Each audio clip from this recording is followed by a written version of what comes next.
I know we're 1-4. We're all frustrated. Can we have a slight laugh here? I'd like to have a laugh. All right. So Jerry Jeudy today was asked about the Browns' 4-quarterback plan from camp and the reps given to Flacco and Pickett, who are no longer here, and whether that was a waste of time.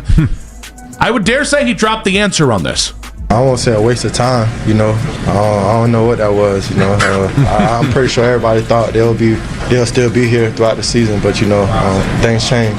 Well, it wasn't a waste of time. I don't know what that was. I don't know. When Jerry Jeudy suddenly morphs into the NFL's biggest truth bomber and Kevin Stefanski looks like he just benched his entire career, things are about to get wild. And right in the eye of the storm, Shedeur Sanders. This isn't your average sideline drama. It's a primetime football soap opera with cleats and chaos. So buckle up, smash that like button, hit subscribe, and let's talk. Did Stefanski really just ghost Cleveland's next superstar? Yeah, you can't do those things and expect to go on the road and win, and just frustrated to not play clean football on offense, defense, and special teams. Just can't do it on the road versus a good football team, and we got to get it fixed because, before you start winning, you got to stop losing. We're doing some things right now that are preventing us from winning. So we'll get. If you're digging this, make sure to subscribe. It helps more than you know. The week in Cleveland started like every other. Gloomy skies, cautious hope, and a fan base still emotionally scarred from decades of heartbreak. Everything felt steady until Jerry Jeudy decided to lob a verbal grenade straight into Kevin Stefanski's polished playbook. That's just an honest answer in the moment. Yep. Of like, I'm trying to. Those are the moments where athletes they get to be livid at the situation, and they get to be mad that they have to be the meat shield and the ones that stand in and try to justify a decision by a front office and coaching staff that they don't even agree with. I just love that he was just flat out like, I don't know what to call it. That's just so that's endearing. Like when somebody gives you I didn't hear any vitriol, I didn't hear any frustration. I just heard I cannot call it a waste of time. Yeah. Not allowed to call it a waste of time. I also don't know what it was. I think we need to add this to the Kevin Stefanski criticism board as we move forward. The idea that, and it was not just a local, this was a national narrative in training camp moving up to it. Then the calm cracked. Tweets exploded, and Browns fans collectively dropped their morning coffee. Word spread that the head coach had committed a football sin so bold, so taboo, it rattled Cleveland's fragile optimism. He snubbed Shedeur Sanders. Today, man, what is going on in Cleveland with Kevin Stefanski and his quarterback situation after Joe Flacco has been traded to the Cincinnati, man? Kevin Stefanski, the head coach of the Cleveland Browns, he is diabolical.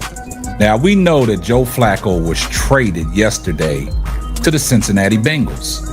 And what does that mean? What does that do for Shedeur Sanders? Well, we all know Shedeur Sanders was the emergency quarterback. He was the QB3. And Dylan Gabriel. Let's get one thing clear. You don't just snub Shedeur Sanders. That's like forgetting to pay your electric bill and wondering why the lights are out. The guy's not just a player, he's a movement. Part quarterback, part influencer, part walking masterclass in confidence. With that, I'll take any questions. What's the number one thing offensively? Well, yeah, I don't think it's as simple as that, Zach. Obviously, today we weren't able to run the ball effectively, and then got behind there in the second half.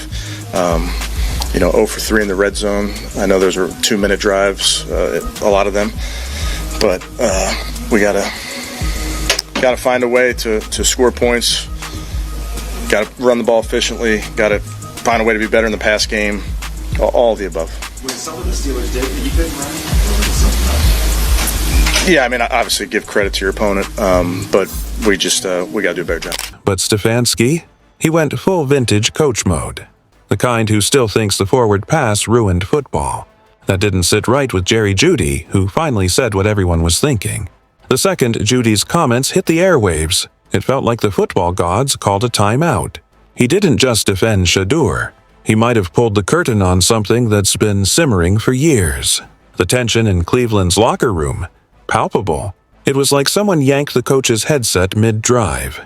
Jeudy didn't just call Stefanski out. He hinted that the man's whole quarterback philosophy might be fossil-level outdated. The internet lost it. Browns fans connected dots faster than Reddit detectives. Was it ego? Was Stefanski intimidated by Shedeur's star power? Or allergic to swagger? Because let's face it, Shedeur walks in like he's already holding the Lombardi. Meanwhile, Stefanski gives "I starch my khakis before kickoff." Oil meet fire. And the best part? The Browns, yes, those Browns, are once again headlining a full-blown media storm before a single snap. Cleveland can't even find peace in August. Next. So after watching this Stefanski press conference after the Cleveland Browns lost to the Steelers today, 23-9, Dylan Gabriel threw 52 pass attempts, 6 sacks, average of 4 yards per pass. Stefanski has zero intention on putting Shedeur Sanders in any game this season. He said he's confident in his guy. He's a tough guy. He's going to be do or die with Dylan. Every time they start building momentum, someone flips the script. This saga's got it all. Drama, loyalty tests, locker room side-eyes, and a quarterback whose buzz could melt the AFC North. Somewhere, Deion Sanders is sipping something cold behind dark shades, watching the chaos like it's premium cable. The man hasn't even coached a down in Cleveland, yet veterans are risking paychecks just to defend his legacy. And make no mistake, Stefanski felt that shot. His whole identity is control, order, and discipline. But today's NFL isn't built on safe. It's built on flash, flair, and fearless personalities. Shedeur is that chaos incarnate. Picture the locker room after Jeudy's bombshell. Sideways glances, whispered texts, and PR scrambling at DEFCON 1. Once that can of worms gets cracked open, it's no longer about Shedeur. It's about respect, leadership, and the collision between new school swagger and old school structure. I'd be surprised if this bugs Andrew Berry at all. I was talking about Stefanski. Oh, yeah, no, 100%. Yeah, he gets bothered by everything. And I think that's where, if Stefanski feels like Shedeur has become a distraction, I guess my problem is Stefanski doesn't have power to do anything at this point. But I think my problem is Shedeur's become a distraction. Because I don't think it's Shedeur. Shedeur doesn't, yes, he can absolutely get more people talking about him by miming and stuff like that. But, like, he's not out there getting in legal trouble, right? He's not out there being accused of what certain dudes in that locker room have been accused of. He's not coming out and saying inflammatory things. So, like, I don't get Kevin's side of this, other than there's just a lot of natural noise that comes with Shedeur, at which point, oh well, he's a member of the team. Jerry. Jeudy didn't just call out Stefanski's decision. He cracked open the culture war simmering across the NFL. This isn't about who throws prettier spirals. It's about who commands the spotlight. And let's be honest, Shedeur owns every room he walks into. Sure, he's Deion's son, but he's blazing his own trail faster than anyone predicted. You can see it in his poise, his flash, and the headlines that orbit him like paparazzi at a celebrity wedding. But zoom out. This is Cleveland, the city built on heartbreak and hope. For once, they finally have something fresh. A quarterback in waiting who could actually deliver the spark they've begged for. Stefanski's coaching style feels like he's still playing chess while the rest of the league's deep into Fortnite. And when a guy like Jeudy speaks up, that's not gossip. That's a flare in the sky. It's the locker room way of saying, "Coach, we've got a problem," with a polite smile. Naturally, Stefanski's defenders swooped in with charts and cliches. He's building a system, they claimed. He knows what he's doing. Sure, and the Titanic had excellent design plans too. Stefanski is now saying, "Over my dead body will Shedeur get a shot." This is all-time shameful on the part of Kevin Stefanski. He won't even speak Shedeur's name in these interview sessions. There's just a principle involved here where at least you acknowledge that by default, Flacco is now gone. Shedeur moved up a slot. He's second on the depth chart. This was Kevin Stefanski pretty much declaring public war on Shedeur. I guarantee you Bailey Zappi is now, and they're not putting it up on the website. I guarantee he'll dress at Pittsburgh and he will be second in command. But you can't out-scheme momentum. You can't coach charisma. And that's where Stefanski's missing the point. Shedeur isn't just a quarterback. He's a movement. The kind of presence that can turn Cleveland from a punchline into primetime. Yet somehow the coach is parked right in his path like a human traffic cone. Meanwhile, Jeudy keeps doubling down, probably realizing he started something much bigger than he ever meant to. What he thought was defending a friend has morphed into a full-scale football culture war. Old-school stoicism versus new-school swagger. And the memes? Brutal. Within hours, Twitter looked like a digital riot. Shedeur highlight clips side by side with Stefanski's strategic play calls. Some fans joked the only thing he's ever successfully developed is Browns fan anxiety. Cleveland Twitter hasn't been this alive since the dog pound thought Baker was the chosen one. And the irony? All this noise might just fuel Shedeur even more. Because if there's one thing he thrives on, it's doubt. Snub him, underestimate him, and he'll turn that chip on his shoulder into a trophy. Shedeur Sanders will not see the field while Stefanski is the head coach unless Dillon Gabriel gets injured or something dramatic happens, like he throws 50 more passes for 200 yards again. There's no way, even if that, he's still not going to put Shedeur Sanders in the game. If you look at the press conference that just happened, he's going with his guys, do or die. There's no way in hell that he's going to put Shedeur Sanders in the game. And the more that the media talks about it, the less likely he is to do it. He wants to, he at this point, he wants to prove a point. This kid was born for the spotlight. You can see it in every college highlight, every sideline grin, every outfit screaming, "I'm not here to blend in." Stefanski doesn't know it yet, but he's crafting the perfect storm, one that could crown Shedeur as Cleveland's next face of football. Imagine the headlines when it happens. The coach who tried to suppress the hype ends up unleashing the loudest phenomenon in the NFL. Jeudy might look prophetic by then. While everyone else fretted over politics, he recognized raw, undeniable talent. The kind you can't keep on the bench forever. When Shedeur finally steps on that field, all the snubs and side-eye moments will fade into background noise. Cleveland doesn't need another system quarterback. They need a spark. Stefanski underestimated the power of hype, the hunger of fans, and the danger of betting against a Sanders.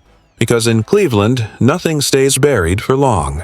And when Jeudy speaks, people listen, not because he's stirring the pot, but because he's saying what everyone else is too scared to.